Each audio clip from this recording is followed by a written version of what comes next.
이사야 38장 9절에서 20절 말씀입니다. 지난번에 제가 한번 형원이가 왔다고 이렇게 그랬더니 방송 보시는 분들이 형원이가 누구예요? 이렇게 얘기를 하는데요. 신영원 성도님이라고 저기 뒤에 모자 쓰신 성도님입니다. 네. 그래서 지나가시면서 인사도 해주시고 잘 왔다 인사도 해주시고 같이 격려하시면서 예배 참석해 주시면 감사하겠습니다. 이사야 38장 9절부터 20절 말씀입니다. 이사야 38장 9절에서부터 20절까지의 말씀입니다. 저와 함께 교독하도록 하겠습니다. 번갈아 읽도록 하겠습니다. 유다 왕 히스기야가 병들었다가 그의 병이 나은 때에 기록한 글이 이러하니라.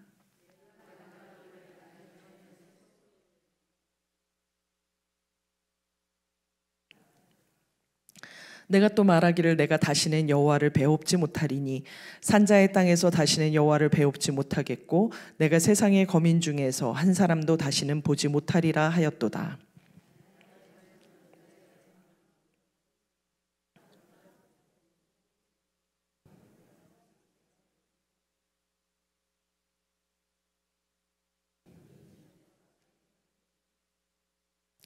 내가 아침까지 견디었사오나 주께서 사자같이 나의 모든 뼈를 꺾으시오니 조속간에 나를 끝내시리라.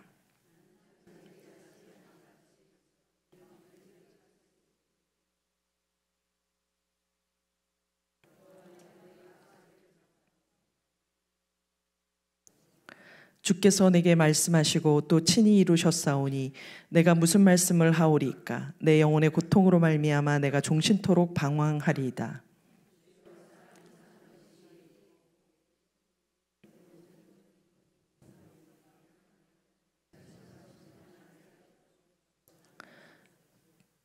보옵소서. 내게 큰 고통을 더하신 것은 내게 평안을 주려 하심이라. 주께서 내 영혼을 사랑하사 멸망의 구덩이에서 건지셨고 내 모든 죄를 주의 등 뒤에 던지셨나이다.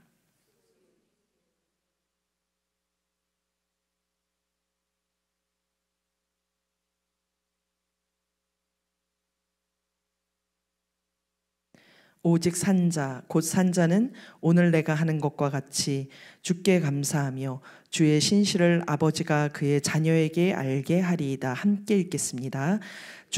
여호와께서 나를 구원하시리니 우리가 종신토록 여호와의 전에서 수금으로 나의 노래를 노래하리로다. 아멘. 기도하겠습니다. 하나님 은혜를 감사합니다. 하나님 오늘 말씀을 통하여서 우리에게 무슨 말씀하실지 저희가 기대합니다. 하나님 나에게 주시는 말씀 저희가 잘 분별하여 듣게 하시고 그 말씀 따라 살아서 하나님의 자녀로 누리며 살아갈 수 있는 저희들 될 수 있도록 인도하여 주시옵소서. 인도하심을 감사드리며 예수님의 이름으로 기도드립니다. 아멘. 오늘 9절 말씀은 이렇게 시작하고 있습니다. 다시 한번 읽겠습니다. 9절 말씀입니다. 시작. 유다 왕 히스기야가 병들었다가 그의 병이 나은 때에 기록한 글이 이러하니라. 아멘. 오늘 말씀은 히스기야가 병이 들었다고 합니다. 그런데 병이 들었을 때 기록한 것이 아니라 병이 들었다가 그의 병이 나은 다음에 기록한 글이라고 합니다. 제가 늘 강조드립니다. 기도 제목을 늘 써놓으시는 것이 참 중요한 것이 기도 제목을 쓰시고 난 다음에 하나님께서 예스라고 대답하셨는지 아니면 노라고 대답하셨는지 아니면 아직 기다리라고 대답하셨는지 아니면 그건 네 욕심이다 내려놓으라고 하시는지 아니면 계속해서 끊임없이 그게 20년이 되든 30년이 되든 계속해서 기도하라고 하시는지 분별할 필요가 있다는 것입니다. 근데 그 가운데서 저희들이 잘 못하는 것이 뭐가 있냐면요, 하나님께서 이미 저희의 기도에 응답해 주셨는데 그것에 대한 합당한 감사를 드리지 못할 때가 있습니다.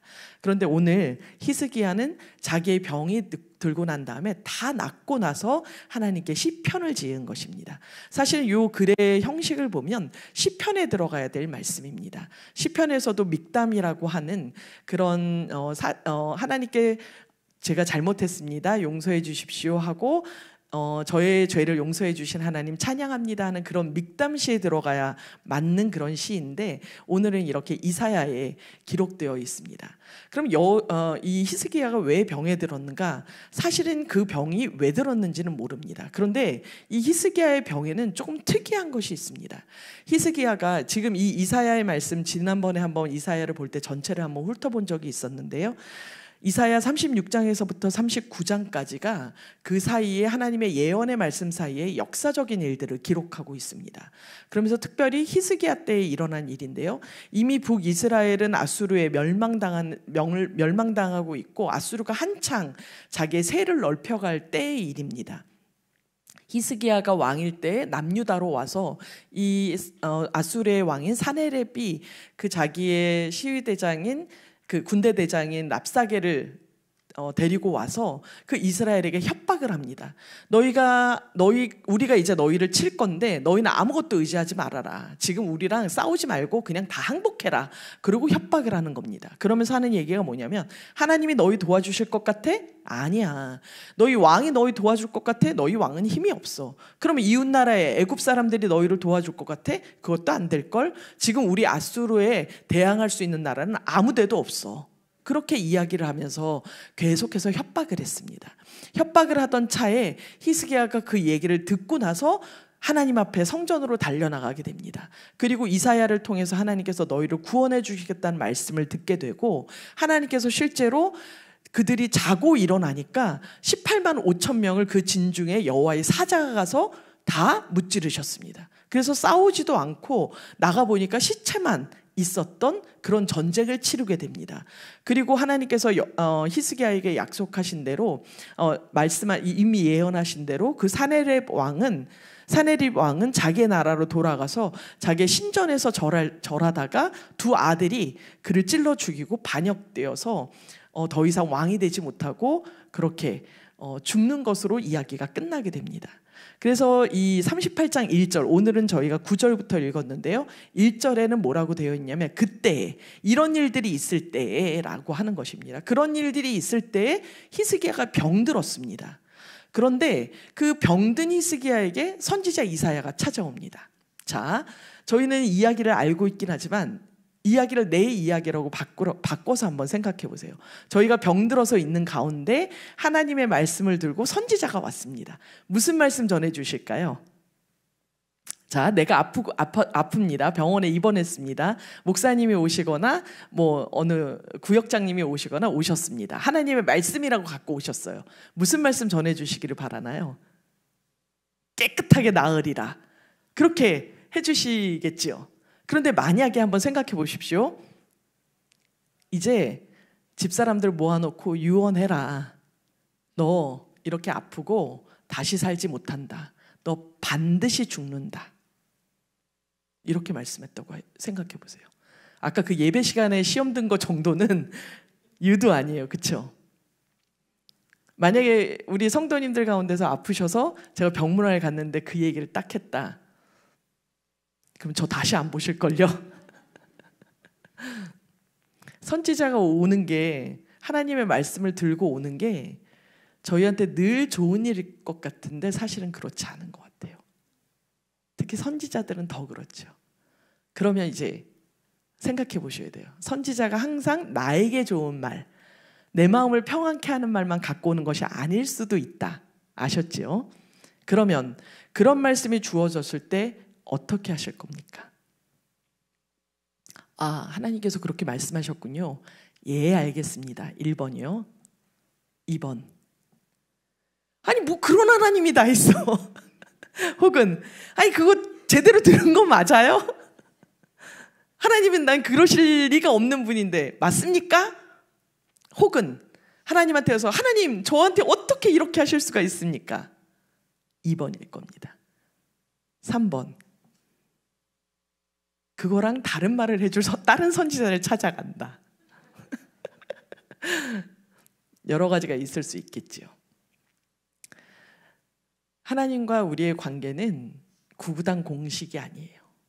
제가 구구단 한번 여쭤볼게요. 27에 14. 그죠? 딱 나옵니다. 그런데 인간관계가 어려운 이유는요. 인간관계에 정답이 없어요. 그렇죠? 이 사람에게 통용됐던 방법이 저 사람에게 통용되는가? 그리고 이 사람하고는 관계가 좋은데 저 사람하고는 관계가 안 좋아요. 그리고 또 아무리 친한 사람이라도 어느 시기에는 소원해지기도 하고 어느 시기에는 서로 힘들어지기도 합니다. 그러니까 관계에는 답이 없습니다. 마찬가지로 하나님과의 관계에서도 답이 없습니다. 선지자가 이렇게 얘기를 할 때 어떤 때는 아, 예, 그렇습니다. 아멘 하고 정말 나에게 주시는 말씀인가 보다 하고 마음이 아프지만 받을 때가 있습니다. 저희 제부가 막내 제부가 3년 정도 그 위암으로 고생을 하다가 돌아가셨는데요. 처음에 2년은 열심히 치료를 받으셨어요. 그런데 어느 순간이 되어서 다시 재발이 되고 더 이상 안 되게 됐을 때 딱 제부가 그때 결단을 하더라고요. 나는 더 이상 치료받지 않겠다. 그리고 왜냐하면 치료를 받는데 계속 사람이 멍하게 있는 거예요. 그래서 더 이상의 연명치료였거든요. 그 당시에는. 그 한창 재발이 되고서도 한창 항암을 받고 몇 번을 받고 하다가 더 이상 안 돼서 계속 몰핀을 맞을 때였습니다. 그리고는 딱 결단하더니 나는 매일 예배를 드리다가 죽고 싶다. 그리고 두 번째는 나는 살아서 좀 장례식을 하고 싶다고 결단을 했어요. 그리고 그 결단을 딱 하고 목사님을 모셔다가 장례 예배를 드렸어요. 그리고 자기가 묻힐 그 산소도 다 정하고 그리고 친구들도 하루마다 정해갖고 멀리 있는 친구들서부터 직장 동료에서부터 다 집에서 그렇게 맞았어요. 그렇게 일주일을 딱 보내고 그리고 조금 더 남은 그러니까 그때가 한 12월 10일 정도 됐는데 그러고 이제 또 몸이 너무나도 힘들어져서 병원에 가서 조금 지내다가 1월 2일 날 그렇게 하나님 나라로 갔는데요. 그때 처음에 장례 그 사라 장례라고 저희가 이야기를 하는데 그때 장례 오셨던 목사님께서 굉장히 놀라셨다 그러시더라고요. 그래서 어떻게 그렇게 죽음에 대해서 담대하게 그리고 구원의 확신을 가지고 그렇게 있을 수 있었는지 그러면서 나중에 부활절 때 그 이야기를 하시는 걸 제가 봤거든요. 때로는 하나님께서 딱 그런 사인들을 주실 때 예 그렇습니다 할 때가 있습니다. 모세도 네가 가나안 땅을 넘어가지 못하고 이 요단 저편에서 그 산을 바라보면서 죽게 될 것이라 그럴 때 네 하고 그렇게 거기에서 죽었습니다. 그런 때가 있는가 하면요. 소돔과 고모라를 이미 멸하시겠다고 하고 난 다음에 하나님께로 아브라함이 찾아갑니다. 그리고 하나님 그 성에 착한 사람 의인들이 있으면 어떻게 하실 겁니까? 그러면서 50명 45명 계속 그렇게 하나님하고 딜하는 모습을 볼 수 있습니다. 그럼 하나님은 어떤 걸 원하실까요? 하나님이 말씀하셨습니다. 우리가 어떻게 응답하기를 바라실까요? 하나님께서 말씀하시고 난 다음에 우리와 대화하기를 원하십니다. 그것이 기도입니다. 그리고 그것이 받아들여지면 하나님 그렇습니다. 제가 하나님의 말씀에 순종하겠습니다 라고 말할 때가 있고 하나님 그건 아닙니다 할 때가 있습니다. 오늘 히스기야는 그리고 그런 여러 가지 선례들이 성경에 나와 있는 것입니다. 이런 경우 저런 경우 이 사람의 이때의 경우 저 사람의 저때의 경우 그리고 그 사람의 이때의 경우 이 사람의 저때의 경우가 있는 것이 우리가 다 다르기 때문에 그렇습니다. 그리고 우리의 상황에 따라서 사건에 따라서 또 다릅니다. 그럼 우리가 해야 될 것은 무엇이냐? 하나님과 대화하기를 포기하면 안 된다는 것입니다. 히스기야가 그 말을 듣고 나서 하나님 아버지 앞에 달려나가서 심히 통곡하였다고 합니다. 그리고 하나님, 제가 하나님 아버지 앞에 진실하게 있었던 것, 하나님 아버지 앞에서 선하게 행했던 것 기억해 주십시오 하고 기도했습니다.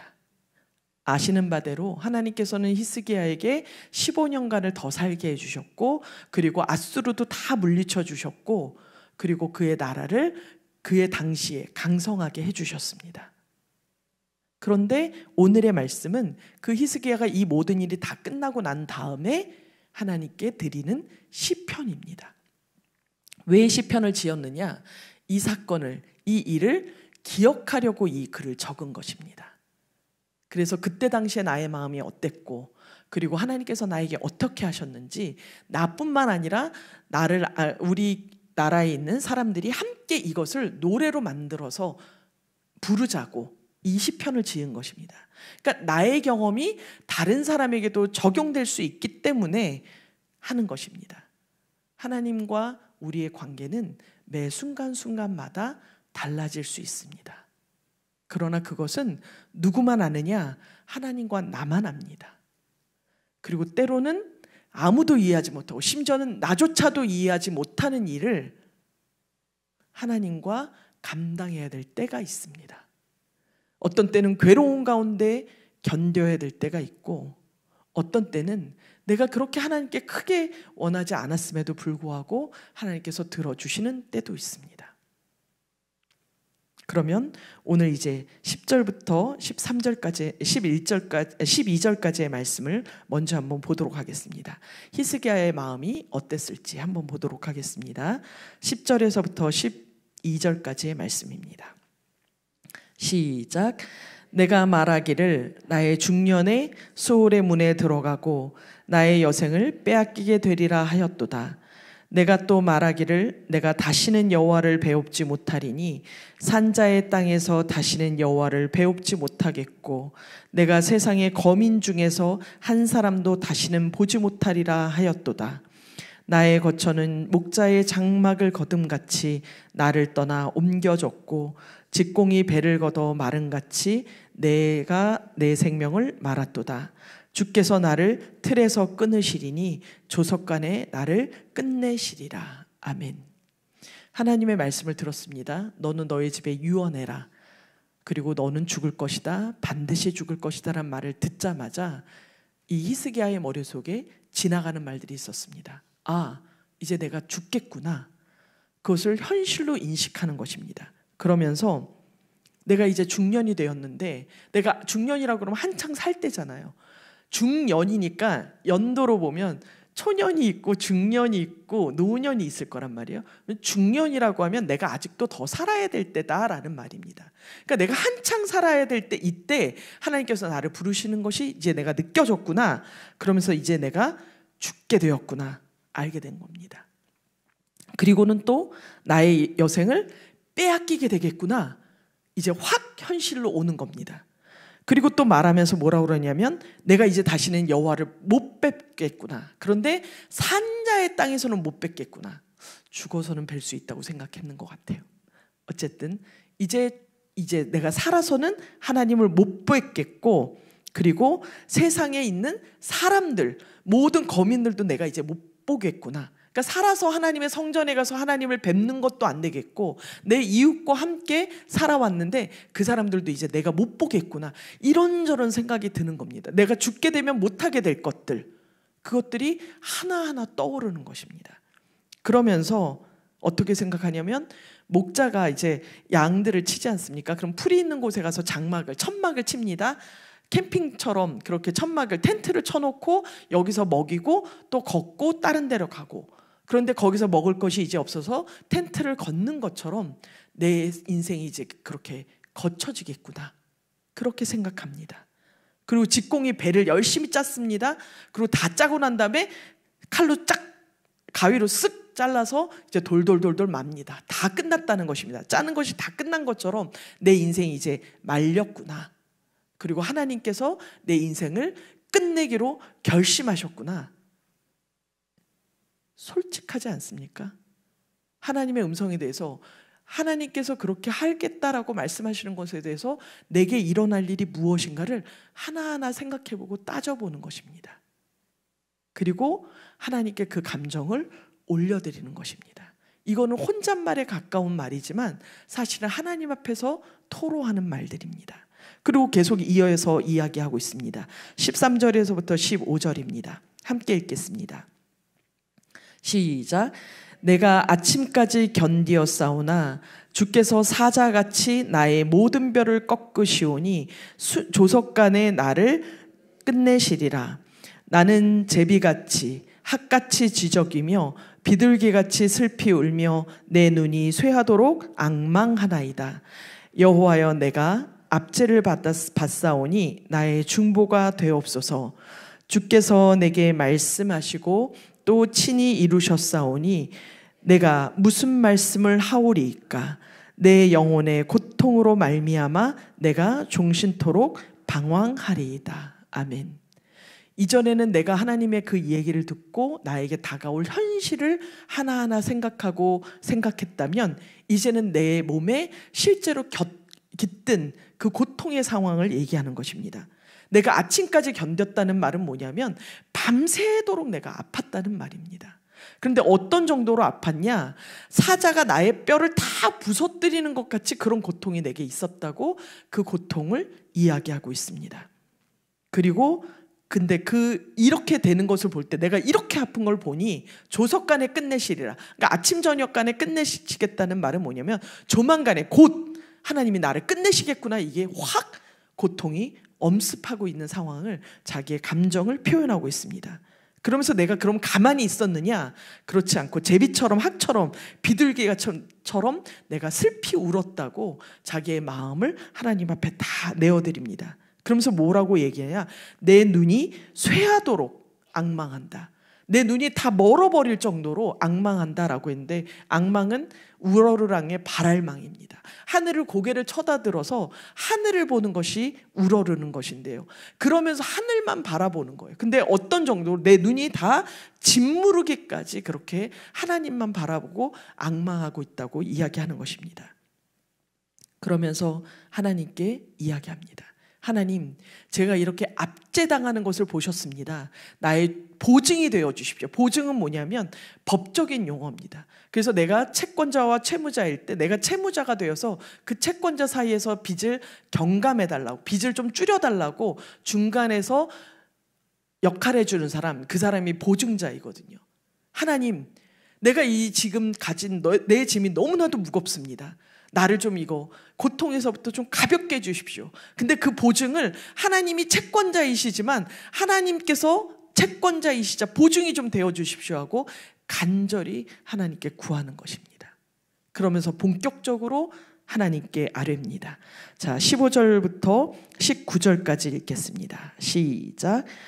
주여, 사람이 사는 것이 이에 있고 내 심령의 생명도 온전히 거기에 있사오니 원하건대 나를 치료하시며 나를 살려 주옵소서. 보옵소서. 내게 큰 고통을 더하신 것은 내게 평안을 주려 하심이라. 주께서 내 영혼을 사랑하사 멸망의 구덩이에서 건지셨고 내 모든 죄를 주의 등 뒤에 던지셨나이다. 소울이 주께 감사하지 못하며 사망이 주를 찬양하지 못하며 구덩이에 들어간 자가 주의 신실을 바라지 못하되 오직 산자 곧 산자는 오늘 내가 하는 것과 같이 주께 감사하며 주의 신실을 아버지가 그의 자녀에게 알게 하리이다. 아멘. 오늘 예배 끝나고 저하고 식사하러 가실 분 계신가요? 우리 형원이랑 나랑. 그럼 형원아, 뭐 먹고 싶어? 우리 뭐 먹을까? 빵. 형원이는 딱 분명하게 빵이라고 얘기했어요. 근데 제가 보통 어느 성도님들을 만나서 여쭤보면 뭐 먹을까요? 그러면 저도 뭐라고 대답할까요? 아무거나. 그죠? 근데 아무거나라고 대답했습니다. 저랑 이제 만나기로 했는데 아무거나 대답하셨어요, 분명히. 근데 만약에 제가 그러고 나서 그럼 라면 먹으러 갈까요? 그럼 마음이 어떠세요? 좀 그건 아닌데. 근데 아무거나라고 하셨잖아요, 지금. 좋아요. 그러면 김밥 먹으러 갈까요? 떡볶이는 어떠세요? 자, 구체적으로 들어가니까 싫고 좋은 것이 드러나시죠. 하나님 앞에 저희가 구할 때 가끔 이럴 때가 있습니다. 그러고 나서 상처받을 때가 있어요. 하나님께서 네가 뭘 원하느냐 라고 하시는데 하나님 뜻대로 되어지기를 원합니다. 그래 놓고는 그래 그러면 고통 한 스푼 하면 삐지는 거예요. 그걸 보고 시험 든다고 해요. 근데 제가 최근에 최근에 제가 이렇게 좀 마음이 되게 힘들었거든요. 힘들었는데 기도하는데 하나님께서 그러시더라고요. 그러니까 하나님 기도를 하는 중에 제가 딱 깨달은 게 있었어요. 아, 내가 하나님과 이야기할 때 되게 두루뭉실하게 하나님의 말씀을 다 따를 것처럼 그렇게 기도하고 실제적이고 구체적인 상황 앞에서는 내가 절망하고 좌절하고 그것이 내 우울로 빠지고 무기력으로 빠지는구나 하는 걸 확 느꼈어요. 뭐냐면 예를 들어 어떤 사람이 저를 섭섭하게 했어요. 근데 그냥 용서해야지 하고 그 마음을 그냥 무시하고 이렇게 뭉뚱그리고 가려고 했던 거예요. 근데 사실은 알고 보니까 언제부터 그렇게 됐지? 라고 생각하니까 그때였던 거예요. 그런 일이 있었다는 건 아니에요. 혹시 난가 또 저 찾아오지 마시고 예를 들면 그렇다는 거예요. 근데 사단은요, 저희가 구체적으로 어떤 사건을 기도하기를 굉장히 꺼려해요. 그래서 어떤 때는 저희의 기억을 살짝 가둬요. 살짝 가두고 못 보게 합니다. 그래서 그 이야기를 갖고 실제로 하나님하고 이야기를 나눠야 되는데 그 얘기는 처치해두고 그 감정만 생각하는, 하나님 제가 왜 이렇게 우울할까요? 제가 무기력할까요? 제가 왜 이렇게 마음이 힘들까요? 그 사건만 생각하는 거예요. 하나님께 아뢰 때 구체적으로 아뢰셨으면 좋겠어요. 오늘 이 히스기야의 기도를 보면서 제가 느낀 것 두 가지는, 첫 번째, 굉장히 솔직하게 자기의 생각을 다 말했다는 거예요. 근데 하나님께서 우리가 말한다고 하시고 말 안 한다고 모르실까요? 아니에요. 그런데 하나님께서 뭐 하기를 원하신다고요? 하나님하고 대화하기를 원하세요. 이거 말씀드려도 될까 모르는데 오늘 어떤 권사님께서 저한테 아침에 그러시더라고요. 따님이 그러셨대요. 뭐 이렇게 엄마는 내 마음 나한테 관심도 없으면서 뭐 이렇게 얘기를 하더래요. 따님들 계시잖아요. 정확하게 제가 얘기를 잘 안 해서 그런데 어쨌든 요건 넘어가고 네. 자녀분들 계시죠. 자녀분들 딱 보면 저 자녀의 상태가 어떻다 눈에 보이세요? 안 보이세요? 사실은 보여요.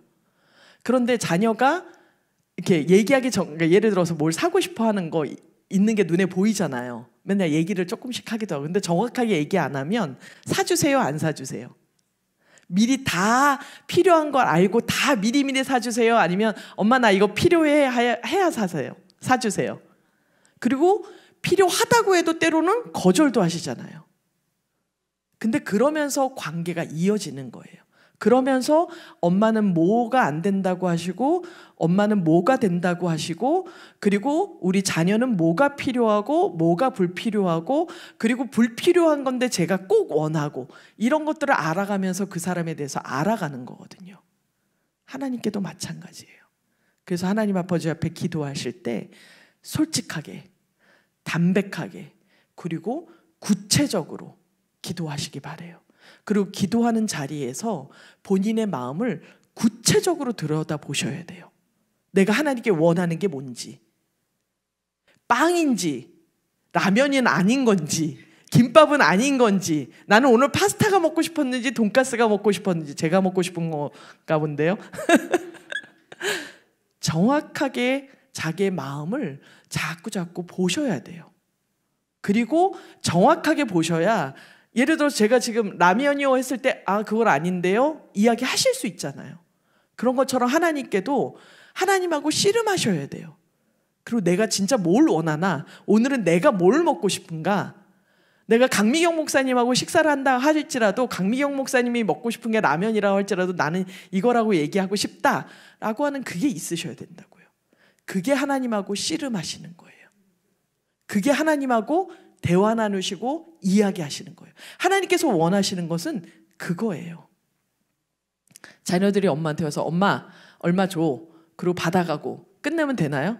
자, 제가 자녀예요. 어머니들이세요. 엄마 10만 원만 줘. 그럼 그래 너한테 필요한 거 네가 잘 알아서 했겠지 하고 10만 원 딱 주고 끝인가요?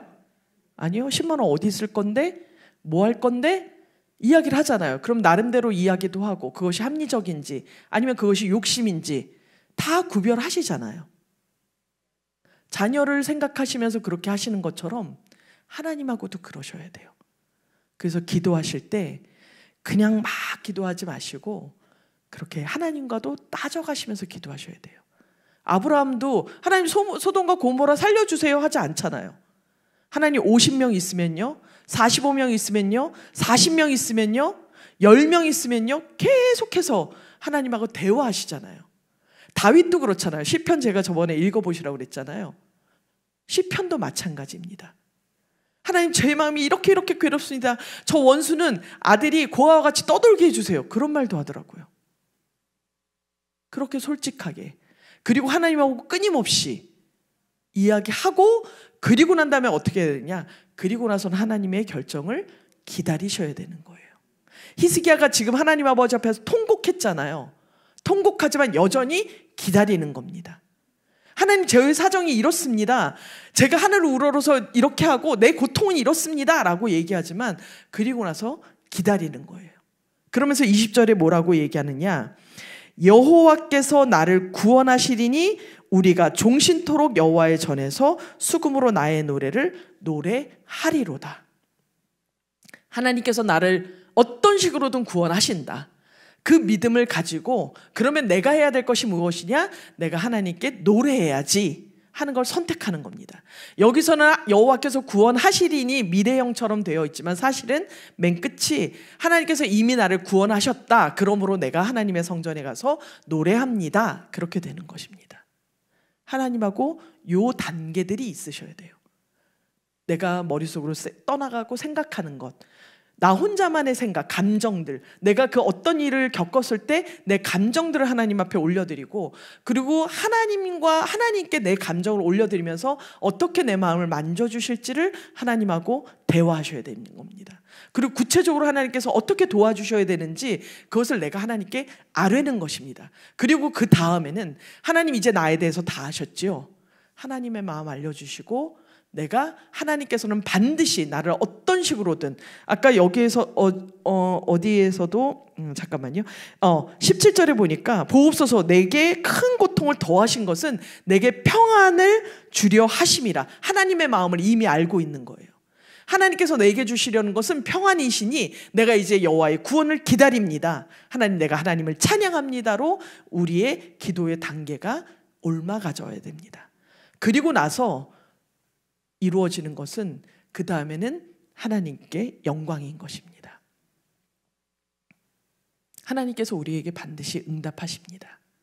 하나님께서 우리에게 반드시 예스다, 노우다, 왜 기다려라, 우리에게 반드시 말씀하십니다. 왜 말씀하시지 않느냐? 애매모호하게 말하니까, 그리고 인내하지 못하니까, 그리고 말씀을 답을 주신다는 기대가 우리 안에 없으니까, 그리고 마지막 한 가지는 하나님께서 하나님의 때가 있기 때문에 그 어떤 경우에도 하나님께 집중하고 하나님과 대화하고 하나님께 기도하기를 쉬지 않으셔야 됩니다. 제가 마지막으로 한 가지 여쭤보겠습니다.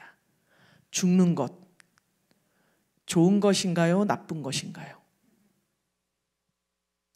죽는 것은 좋은 것도 아니고 나쁜 것도 아닙니다. 그러면 우리의 모든 상황들도 마찬가지입니다. 내 소원이 이루어지는 것이 좋은 것인가? 안 이루어지는 것이 좋은 것인가? 해답 없습니다. 정답 없습니다. 공식 아닙니다.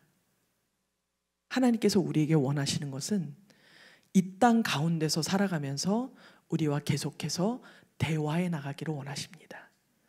하나님이 인격적인 분이셔서 그렇습니다. 하나님은 우리와 사귀고 싶으신 것이지 우리의 문제 해결만을 위한 자판기가 아니십니다. 27에 14 하는 그 공식이 아니십니다. 하나님과 계속해서 씨름하시되 솔직하게, 그리고 구체적으로 내 마음의 형편을 살피고 하나님 아버지 앞에, 나의 모든 것을 아시는 그 하나님 아버지 앞에 나를 돌아보시고 내 마음을 하나님 앞에 들여보시는 그런 우리의 삶이 되기를 바랍니다. 그리고 그 후에는 반드시 감사로 하나님께 영광 돌리시는 우리 모두가 되기를 바랍니다. 찬양하겠습니다. 주님과 같이 우리의 마음을 만지시는 분은 없습니다. 오랜 세월 찾아봐도, 어디를 찾아봐도 우리를 주님과 같이 만지시는 분은 없습니다. 그래서 우리에게 주님밖에 없기에 주님 앞에 우리가 나아갑니다. 그러나 주의 자비는 강같이 흐릅니다. 주의 손길이 우리를 치료하십니다. 우리가 고통할 때 하나님의 자녀로 우리를 품으십니다. 그래서 우리 안에 주밖에 없습니다. 그 주님과 교제하시는 귀한 일주일 되시길 바랍니다. 주님과 함께 찬양하겠습니다.